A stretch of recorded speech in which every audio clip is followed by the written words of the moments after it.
Welcome to the Point. This week, the governor finalized the state's budget, a record nearly $82 billion spending package, by signing the last phase of the plan on Monday. The money will start flowing on October 1st when the new fiscal year begins, but already plans are being made to use those funds all around the state. It's not unusual to find members of her own party, majority Democrats, are pleased with how the process went, while minority Republicans are less than thrilled with the outcomes. This week, we'll hear from Democrat Julie Rogers from Kalamazoo. State Representative Rogers is chair of the Health Policy Committee and as such is particularly interested in the budget as it applies to those issues. Representative, this has been an unusual, well, I've said that several times, and now I almost stopped myself. It's just been a different session. I don't know if it's terribly unusual. Democrats in charge of everything. You've served in the minority. Now you're in the majority. I won't ask you which one you like best, but what's the change been like for you? It's been very productive. And the interesting thing is when people start talking about partisanship, many of the ideas that we're working on have been championed by the other party before. So I like to point that out, that sometimes there's bills that have been in the making for years. I'll give an example, the sexual assault prevention and education package that I championed last term as well as this term. Last year we had a majority of Republicans on that 8-bill package, 5 Republicans, 3 including me, Dems, and we got it all the way through the House and it stalled in the Senate. They were all good bipartisan ideas. We championed the same bills this time, and we were able to make it across the finish line, and the governor signed them a couple weeks ago. So I would say it's just very, very productive, very engaged and energized, and I'm glad to see a lot of great results for Michigan. You come out of county government, and in county government, we often refer to it as nonpartisan. I think that's a little bit of a stretch because individuals obviously have their bearings, but to some degree, that is how county government functions, and perhaps why it functions as well as it does. Much different in Lansing. How's that navigational course been for you to, talking about working in the minority and now in the majority? Well, I will say that certainly my county government experience helped me, especially since I had experience chairing an entire commission. Now I chair health policy, so I was ready to hit the ground running with knowing, general rules and how to set an agenda and those kinds of things. I will say because we have a slim majority, 56, it really, I've always been a bipartisan kind of person, but I think it's really pragmatic to be bipartisan because any day of the week we could have a member missing for whatever reason. And so I've always tried to be bipartisan in my legislation so that I'm not relying on 56, that I can get things across the finish line whether there's 56 of the Democrats there or not. And just to put a little finer point on that, there was a time when the House was equally divided, 55-55, shared speakership, and every bill had to be a cooperative effort. There are some that look at that with, kind of the good old days, and boy, was that a way to get things done. The reality is it's tough to keep 55 or 56 votes together in any caucus, isn't it? I mean, you just don't always have. Democrats have done a pretty good job over in the House, I'll say up until now, but you can't always get everybody to nod the same way. That's right, and again, that's why my approach is bipartisan. I've had several meetings with my minority vice chair, Kurt Vanderwall. Of course, he chaired health policy in the Senate, so he's a wealth of knowledge, and we work really well together and sit down and kind of hash things out ahead of time, and I really appreciate his experience. Tell me about health policy. Health and Human Services, of course, is the biggest line item in every budget and has been for years. Tell me how health policy plays into that, what it is that you and your committees look for, and what you think you may have scored as wins in the budget this year. Sure. Well, I was thrilled. One of my interests is lead. I was a county commissioner when we had the Flint water crisis and then ongoing into Benton Harbor. I was dismayed to look at the numbers and see that Kalamazoo County's number of children rivaled the number of children in Flint testing positive for lead. And ours is a little bit different focus in Kalamazoo. Certainly, our city council is making a good faith effort at replacing our lead water pipes in a systematic fashion, but the majority of our lead poisoning is coming from lead-based paint in the early pre-1978 homes. So that's an area of focus for me. I think lead poisoning in children is 100% preventable, and we should be investing in those two buckets. A win in the budget was over $230 million to do additional lead pipe replacement throughout the state, which I was thrilled to support. But my vision for the next piece in the coming years is to do additional supports for remediation of the lead paint because it's very expensive, as you can imagine. And there have been those programs. I know in Grand Rapids they had that remediation or a remediation program, and I'm unsure of the funding. But that's something that while it costs money, it isn't quite as involved as tearing up all the underground infrastructure, is it? I mean, sure. So the difference, I would say, is the municipalities are on the hook for the underground infrastructure. The family is often on the hook for dealing with their own home. so that's where you would like to see some state money or even redirected federal money kind of back. I would.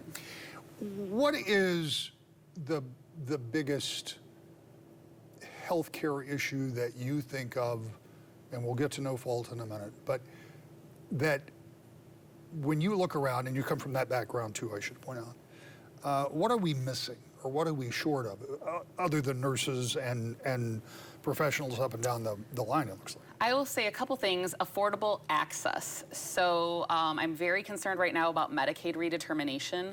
I'm kind of going around saying the sky is falling because it literally is. We've got a group of folks that during COVID, the process was paused, so people did not have to fill out a lot of paperwork, and now that is stood back up, and so people are getting snail mail letters in the mail about their Medicaid and needing to refile some paperwork, and I think there's a lot of people that are slipping through the cracks, if you will. So really trying to figure out what we can do to approach that.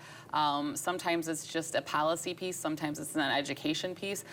We did navigators when we first rolled out the Affordable Care Act and had the marketplace, and I think that's an area where we could not reinvent the wheel, use that blueprint of navigators in our federally qualified health centers, our doctors' offices, and that kind of thing. So when you talk about this Medicaid and access to it, is it during COVID that some of the regulations were just waived because, look, we don't have time to put you through the process? And now that they have to go back through this process, is it your contention that as a technicality, some people will simply go off of, or because they are no longer eligible? I think it's a combination. So there are some folks that are no longer eligible, but because of the Biden Inflation Reduction Act, the marketplace has been subsidized heavily for lower income individuals. And so getting the word out and explaining that sometimes needs a soft handoff. There may be products that you no longer qualify for Medicaid, but you may be qualifying for a subsidized $10 a month plan. That can't just be shared in a paper. So having navigators explain that to families, I think, may go a long way to keeping them. And frankly, we're all in this as an economy together. And in Southwest Michigan, we have a big part of our economy in the healthcare industry. And so whether you care about Medicaid or not, I do passionately, we're all kind of linked to this from an economy standpoint. And what do you have to do that? I mean, you have to be able to meet those folks where they are, I assume. That's right. Because some of them are not going to be able to travel to your town hall. So how do you do that? I think there's technology, there's apps being used in other states, there's text messaging, and like I said, in-person navigation. So you're coming in, you were on Medicaid before, maybe you're going to your nurse practitioner or your physician in your primary care setting, and they can say, oh, we see you're about to your deadline is coming up. Here's some information for other products that you may qualify for. All right, going to change a little bit subject. And with full disclosure, I could have started this segment talking about no fault, auto no fault, and we would still be talking about it. So we only have a few minutes left. Bring me up to speed. For years and years and years, we heard Republicans, we heard Democrats, we heard people say, we got to do something about this auto no fault. We're paying too much. We got to do something about this. We don't have enough people getting insurance because it's so expensive. There's some people driving around without insurance. That makes people driving around with insurance more expensive. So finally, after decades, in something I predicted would never happen, there was auto no fault reform. Tell me about why that wasn't a banner day for you. So in 2019, it was roughly, I'd just say in round numbers, a 50% fee schedule cut. So providers were receiving a 50% cut for what they were charging on the day when the law was passed. There was also a cap put on family attendant care, meaning home care for a person largely in a wheelchair that needed help. Oftentimes physicians will write a prescription that you need 24/7 coverage because you need help with everything, bathing, toileting, dressing, all your self-care needs. And the legislature put a random 56-hour cap, meaning 8 hours a day, despite the fact that people need to go to the bathroom 24/7. And then the other piece along with that is, so fee schedule, 56 hours, and I have just introduced a utilization bill, HB 4884, and I will point out that I was able to secure 56 co-sponsors, bipartisan in the legislature, in the House, showing that this is an issue that we are serious about and it needs to be fixed. I want to go back just a little bit. So I'm clear, and so our viewers are clear. You're talking about this fee schedule and this care. This is for the catastrophic care part of the auto no vote, right? Yes, and I will quickly say, as most people realize, when we pass legislation and the governor signs, it's always prospective, right? She signed another bill today for one of my colleagues in Kalamazoo, and that's moving forward. Bills, unless they're specified, are never retroactive. How the insurance companies have been allowed to get away with doing things retrospectively, I have no idea. No other law is treated that way. So this Andary lawsuit we are all waiting for with bated breath. It's got to be decided by the Supreme Court by the end of the month. And that is a family that sued USAA, their insurance company, that they had a contract with prior to 2019. Their crash was prior to the law change, saying that this law never should have been applied to them retroactively. As for the Andary case, the Supreme Court said this week that people injured prior to the no-fault changes made by the legislature are not subject to the change. In other words, the court ruled it cannot be applied retroactively.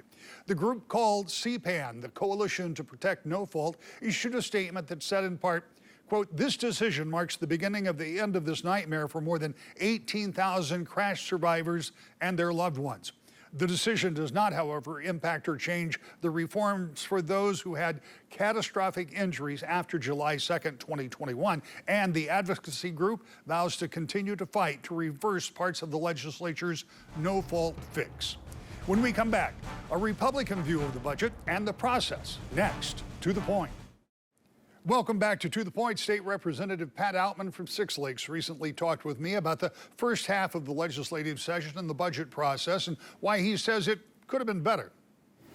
Representative, let's talk about this session. Now, you've had a couple of very different experiences. You've been in the majority as Republicans in the State House and now in the minority. Tell me about this session. Just give me your overall take, because I've asked so many people, because it really has been an extraordinary 6, almost 7 months, I guess. Sure. Yeah, it's been a little bit of a transition. Like you said, I find myself in quite a different position than I did the last legislative term. I find myself in the minority party serving in the Michigan House, and you know, it's been a little bit of a transition. I find myself a little less relevant than I once was, perhaps, but it's certainly been a whirlwind. A lot going on. The Democrats haven't not been in charge of all three in terms of the legislature and the executive in quite some time, and they get a lot of pent up frustrations and priorities, and you know, they're making it known. And so it's been a little whirlwind of a session, but we're making the best of it, and we got a good team in place, and we're still doing the things that we can do to represent the people of the 91st District. You know, you said you feel a little less relevant. Some people have said, I don't feel like I'm being listened to. Other people have said, well, we don't know what's going to come up on the agenda. These are all things I heard from Democrats for years when Republicans were in control, because by nature, the majority party sets the agenda.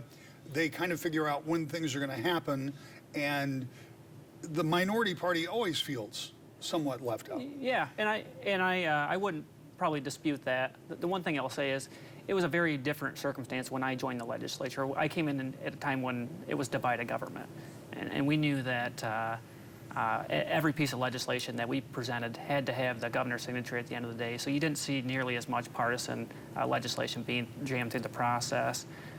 They weren't a lot of these, political games being played. I mean, there were still some, don't get me wrong, but not to this extent. So it was just a little bit of a different experience through my first term, different circumstances.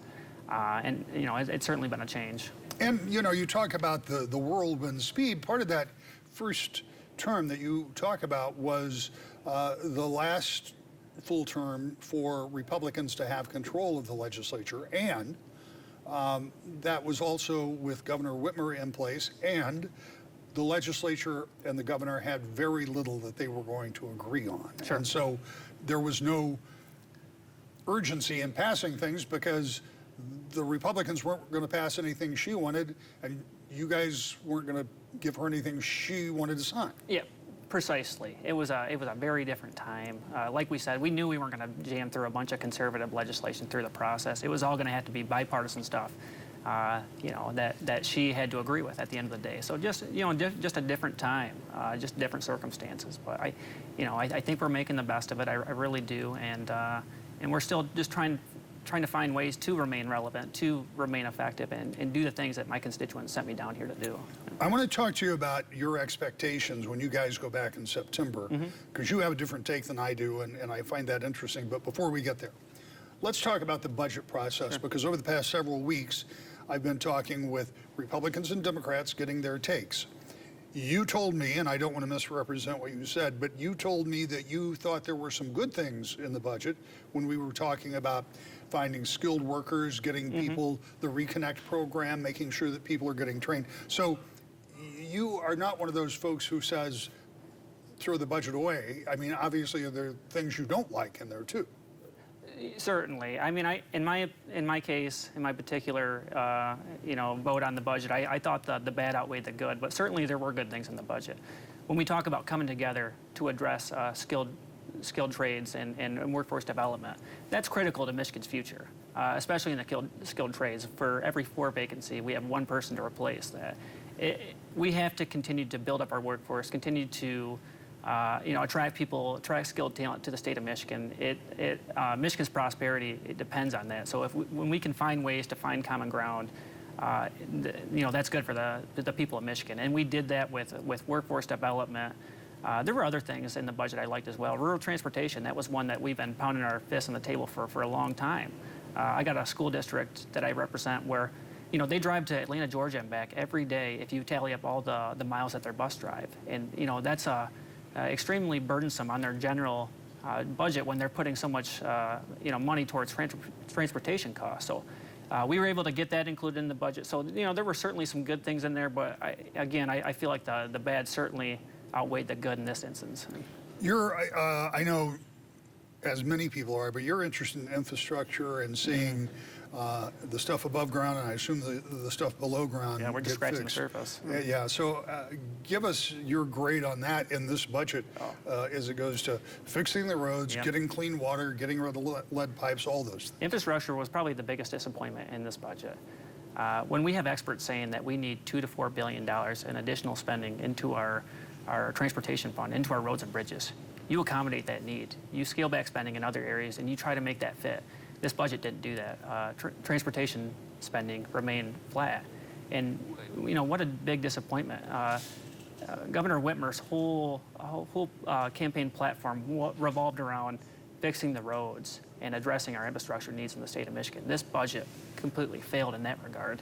And you mentioned underground infrastructure. We're just scratching the surface when it comes to all our aging infrastructure, that underground water infrastructure that needs to be replaced. It's been a issue that has plagued Michigan for many decades now. And it's not even a Michigan problem, it's a nationwide problem. We continue to neglect our infrastructure. We need to make that a priority. This budget doesn't do that. The Biden administration has touted heavily their infrastructure program, and Michigan will get some of that money. But even that is not going to be enough to keep up. No, we need long-term sustainable funding in the budget for that. It's very hard for these road construction companies to really ramp up the investment if the revenue is not going to be there down the road. And we have a time where electric vehicles are coming online, making the gas tax less reliable of a revenue stream. And we have two major revenue streams when it comes to roads and bridge infrastructure, and one is the gas tax, the other is a registration fee that you pay yearly. If one of those reliable revenue streams continues to decline, we're in trouble, and we need to address that here in the state of Michigan. Well, PA 51 of 1951 is the distribution formula for that gas tax, and it goes to a lot of places besides roads. I mean, the majority of it can go into roads, but it gets disseminated in other ways. But as you point out, it doesn't matter how it gets spent if it's not there to spend. And if that's no longer a reliable source, What can the legislature do? What can you as a Republican doing, working with Democrats, trying to identify that revenue stream? Because it doesn't matter if you're a Republican or Democrat, you're still going to have to pay for roads. Well, there's many ways we can address it. One is raising taxes, and that's something I promised my constituents I won't do. We can find money in the budget to put towards roads. We have a $9 billion surplus that we just spent in this budget in one fell swoop. None of that went to roads. No significant dollars went to roads, and so we can find ways to adjust and to address that need. Rick, when my dad first joined the legislature in 2011, we were dealing with a $45 billion budget. Fast forward to 2023, and we're almost double that. We're at $82 billion, and I think the people of Michigan would agree that we haven't got a great return on investment. When we doubled our budget in a decade, has our state, doubled in growth throughout the last decade? No, we've declined population since 2018. We can do a lot better. We can address these priorities, and we have to do better for the people of Michigan. I'm always interested, and I hear this a lot, that people say, look, we can find money within the budget. And you point out the increase from 45 to 81.7 or 6, whatever it is. But where? Let me start with corporate welfare. We've spent $3.5 billion in corporate handouts just this legislative term, trying to bribe companies to either come to Michigan or to retain in Michigan. That's one big area where we can eliminate that and put that more money towards better uses, towards our infrastructure, towards our roads and bridges. It's a giant slap in the face when we continue to give these large corporations that are well-connected corporate handouts. They're doing quite well. They don't need corporate handouts. It's small businesses, it's local communities that need those resources, and we're not giving them to them. We could start with corporate welfare, in my opinion. Some proponents of those big battery sites and others would say, well, wait a minute. This is the wave of the future, and we're creating jobs now and going forward. It's not an effective way to do that. We cannot continue to bribe our way into prosperity and to spend our way into prosperity. We have to address some of the underlying issues that are affecting the state. Population, workforce, education, infrastructure, energy costs. We address those underlying issues. I swear to you, we can be the next Florida, we can be the next Tennessee, we can be the next Texas. The jobs and people will come if we address those issues. I want you to come back and we'll talk more about all of that, but one thing I do want to ask you about in the minute and a half or so that I have left, when you talk about all of those things that you say need to be addressed, the need for money to go to infrastructure is still going to be there.